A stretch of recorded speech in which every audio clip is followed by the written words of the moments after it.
સ્વપ્ન એટલે કે નિંદ્રામાં દેખાતી એવી દુનિયા જે ક્યારેક આપણને ખુશી આપે છે તો ક્યારેક ચિંતામાં મૂકી દે છે. પરંતુ શું દરેક સ્વપ્નનો કોઈ અર્થ હોય છે? ખાસ કરીને જો સ્વપ્નમાં સર્પ દેખાય તો શું તે શુભ સંકેત છે કે પછી અશુભ? શાસ્ત્રોમાં સ્વપ્નને લઈને અનેક રહસ્યો જણાવવામાં આવ્યા છે, જેમાં સર્પના સ્વપ્નને લઈને પણ વિશેષ ઉલ્લેખ જોવા મળે છે. ક્યારેક સફેદ નાગ શુભ સમાચારનું સૂચન કરે છે તો ક્યારેક કાળો નાગ સંકટનું સંકેત માનવામાં આવે છે. તો આજે જાણીશું કે સ્વપ્નમાં સર્પ દેખાય તો તેનું શું છે રહસ્ય, જણાવશે ગુરુજી પ્રફુલભાઈ પંડ્યા. જગ્નેન જગ્નમય જંતદેવા સ્થાનિ ધર્માનિ પ્રથમાન્યાસન્ન તેહના કમ મહિમાનઃ સ્વચંદ ચતુર્પૂર્વે સાધ્યાઃ સંતિ દેવાઃ. જય ભગવાન મિત્રો, હું છું પ્રફુલભાઈ પંડ્યા. ભક્તિ સંદેશ કાર્યક્રમની અંદર આપનું સ્વાગત છે. દર્શક મિત્રો, આજે મારે વાત કરવી છે, સ્વપ્નમાં સર્પ દેખાય તો શું સમજવું. ખાસ કરીને એક ભક્તિ સંદેશ કાર્યક્રમમાં એક દર્શક મિત્રએ મને જ્યારે કોલ કર્યો કે શાસ્ત્રીજી, મને રાત્રે સ્વપ્નની અંદર સર્પ દેખાય છે, નાગ દેખાય છે અને બહુ વાર દેખાય છે, તો મારે શું સમજવું? તો શું તમને રાત્રે જે સ્વપ્ન આવતા હોય તે સાચા હોઈ શકે? રાત્રે નાગ સ્વપ્નમાં આવે છે, શું એ તમારે સાચું સમજવું? તો એવું કહેવાય છે કે પહેલાં તો કે સ્વપ્ન એ સ્વપ્ન જ કહેવાય. સ્વપ્ન ક્યારેય સાચા હોતા નથી. પણ હા, એક સ્વપ્ન જે છે એ સાચું હોય છે. પહેલાં તો જે સ્વપ્ન જે છે એ 7 પ્રકારના સ્વપ્ન શાસ્ત્રમાં બતાવેલા છે અને એ પણ બ્રહ્મ વૈવર્ત પુરાણની અંદર એનું કહેલું છે. શાસ્ત્રમાં એનો શ્લોક છે, દ્રષ્ટઃ સૂતો ન ભૂતશ્ચ પ્રાર્થિત કલ્પિત તથા ભાવિ દોષ જ ચેતી સ્વપ્ન સપ્ત વિધિ સ્મૃત. સ્વપ્ન સપ્ત કહેતા 7, વિધિ સ્મૃત 7 પ્રકારના સ્વપ્ન હોય છે, જેમાંથી 6 સ્વપ્ન જે છે એને તો ખોટા જ સમજવા, એના ઉપર વિચાર ન કરવો. પણ એક સ્વપ્ન જે છે એ સમયમાં જો આવે તો એના ઉપર થોડો વિચાર કરવો.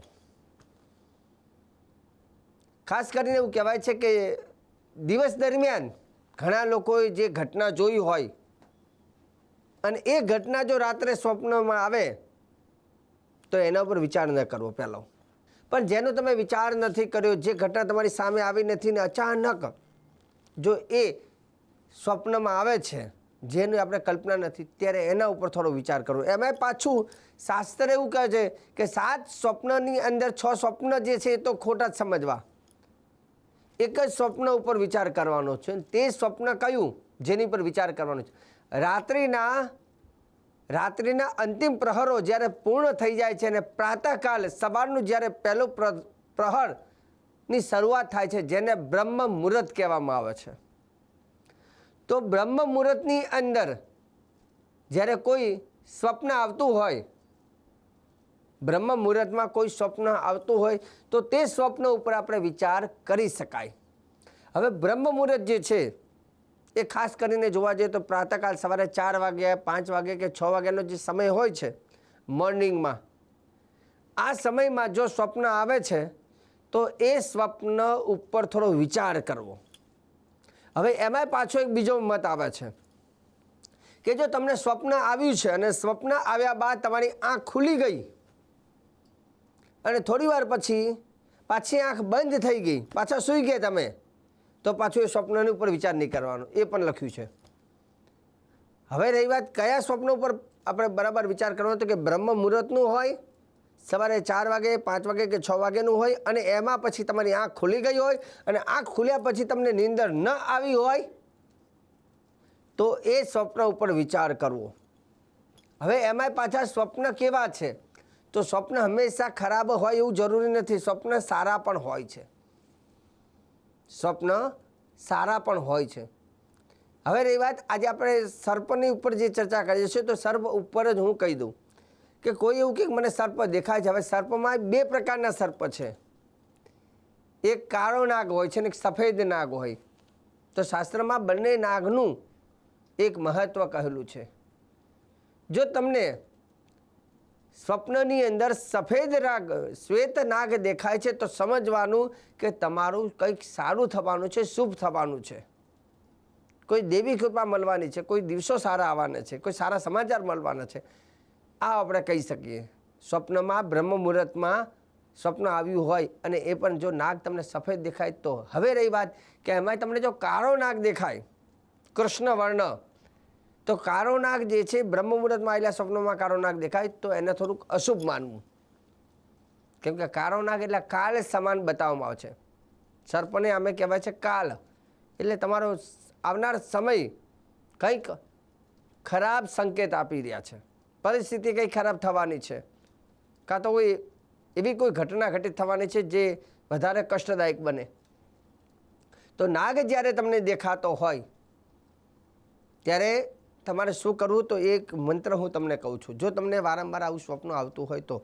હવે ઘણીવાર એવું બને કે કોઈને જન્મકુંડલીમાં કાળ સર્પ દોષ હોય તો એ લોકોને વારંવાર સ્વપ્ન આવતા હોય છે. કેમ કે કાળ સર્પ દોષમાં એવું લખ્યું છે કે પૂર્વ જન્મમાં જે કોઈ વ્યક્તિના હાથેથી કદાચ કોઈ નાગ દંશ થયો હોય, નાગનું મૃત્યુ થયું હોય, તો એ નાગના શ્રાપથી કુંડલીમાં કાળસર્પ નામનો દોષ બને છે. અને કાળસર્પ નામનો દોષ થવાથી વ્યક્તિના જીવનમાં એવું કહેવાય છે કે ઉતાર ચઢાવ, નાગની જે છે ને ચાલ થોડી ટેડી મેડી હોય તો એને જીવનમાં ચઢાવ ઉતાર બહુ વધારે થતો હોય. બીજા નંબરની વસ્તુ નાગનો ભય અને નાગના સપના પણ આવતા હોય છે, તો કાળસર્પ દોષ હોઈ શકે. હવે જેને જન્મકુંડલે કાળસર્પ દોષ નથી પણ આ રીતે જ્યારે સપના આવે છે ને એમાંય કહ્યા તે પ્રમાણે સર્પ સફેદ અથવા કાળો નાગ આવતો હોય તો સમજવાનું ખરાબ સમય આવવાનો છે. ખરાબ સમય આવતો હોય તો એના માટે થઈને કંઈક શાસ્ત્રોક્ત ઉપાય પણ તમને કહું છું. તમારે એના માટે સપ્તદશાક્ષર મંત્ર, સપ્તદશાક્ષર એક મંત્ર છે, એ મંત્ર તમારે બોલવાનો છે. જે દિવસે તમને સપનું આવ્યું હોય તે દિવસે સપ્તદશાક્ષર મંત્રની તમારે માળા કરવાની છે. અને તે મંત્ર આ પ્રમાણે છે. જો તમે આ સ્વપ્ન આવ્યું હોય ને આ માળા કરો છો તો આવનારી ઘટનાથી જે અશુભ ફળ મળવાનું છે તે નષ્ટ થાય છે. મતલબ સ્વપ્ન આવ્યું છે તો એનું સોલ્યુશન પણ તમને આ ઉપાયમાં કહી દઉં છું. ઓમ રીમ શ્રીમ ક્લીમ દુર્ગાર્તી નાશિન્યૈ મહામાયાयै સ્વાહા. આ મંત્ર છે સપ્તદશાક્ષર મંત્ર. સપ્ત એટલે 7 અને દશાક્ષર એટલે 10 એટલે 7 અને 10 એટલે કે 17. 17 અક્ષરવાળો જે મંત્ર છે, 17 અક્ષરવાળો જે મંત્ર છે જેને સપ્તદશાક્ષર મંત્ર કહેવામાં આવે છે અને એ મંત્રથી જપ કરવા જોઈએ. ફરીથી તમામ દર્શકોને એક વખત કહી દઉં કે મંત્ર હંમેશા હું 2 વખત એટલે કહું છું કે મંત્ર જે લોકોને કરવા હોય એ કોઈ ઉતાવળથી લખવામાં કોઈ રહી ના જાય. કેમ કે આપણો કાર્યક્રમ એક એવો કાર્યક્રમ છે કે જ્યાં સંપૂર્ણ માહિતી એક સરળ ભાષામાં સારી રીતે અને ઉપાયો પણ સુંદર રીતે જણાવું છું જેથી લોકોને આ ઉપાયો પણ ઘર બેઠા કરી શકે. ફરીથી મારો મંત્ર નોંધ કરી લેજો, લખી લેજો અથવા વિડીયો બનાવી લેજો. ઓમ રીમ શ્રીમ ક્લીમ દુર્ગાર્તી નાશિન્યૈ મહામાયાयै સ્વાહા. કોઈ પણ સ્વપ્ન તમને આવે અને એ પણ બ્રહ્મ મુહૂર્તમાં આવે છે તો એ બ્રહ્મ મુહૂર્તમાં આવેલા સ્વપ્ન ઉપર જ વિચાર કરો, બીજા કોઈ સ્વપ્ન ઉપર વિચાર કરવો નહીં. કેમ કે સ્વપ્ન એ સ્વપ્ન જ હોય છે, સ્વપ્ન ખોટા જ હોય છે. ખાલી એક જ સમયમાં આવેલું સ્વપ્ન ઉપર વિચાર કરી શકાય ને એના માટે જો ખરાબ સ્વપ્ન આવ્યું હોય તો એનો મંત્ર આ મેં તમને જે મંત્ર કહ્યો છે આ મંત્ર એ નાગ સ્વપ્નની વાત નથી પણ કોઈ પણ ખરાબ સ્વપ્ન આવ્યું હોય તો એને એ સ્વપ્નને નષ્ટ કરવા માટે એ સ્વપ્ન તમને સુખદાયક બને તેના માટેનો મંત્ર કહ્યો છે. આ મંત્ર દરેક જગ્યા ઉપર આવા સ્વપ્ન આવે તો એનો ઉપયોગ તમે કરી શકશો. તો આજે ભક્તિ સંદેશ કાર્યક્રમની અંદર સર્પમાં એવું કહેવાય છે કે સ્વપ્નની અંદર સર્પ આવતો હોય તો એનું નિવારણ કહ્યું છે ને આગળ પણ આવા તમારા મનમાં કોઈ આવા નાના મોટા પ્રશ્નો ઉદ્ભવિત થાય અને જે પ્રમાણસરની હોય અને સારા હશે તો ચોક્કસ તમે અમને ફોન કરજો. એ તમારા આવેલા મનમાં વિચાર અને એ સ્વપ્ન અથવા એવી કોઈ વસ્તુને લઈને હશે તો ચોક્કસ અમે ભક્તિ સંદેશ કાર્યક્રમના માધ્યમથી એનો જવાબ આપીશું અને એ પણ જવાબ શાસ્ત્ર પ્રમાણિત આપીશું અને સાથે સાથે એનો ઉપાય જે છે એ પણ અમે કહીશું. તો ભક્તિ સંદેશ કાર્યક્રમને સદૈવ આપ નિહાળતા રહ્યા છો અને નિહાળતા રહેજો. મને આપી દો હવે તમે રજા. જય ભગવાન.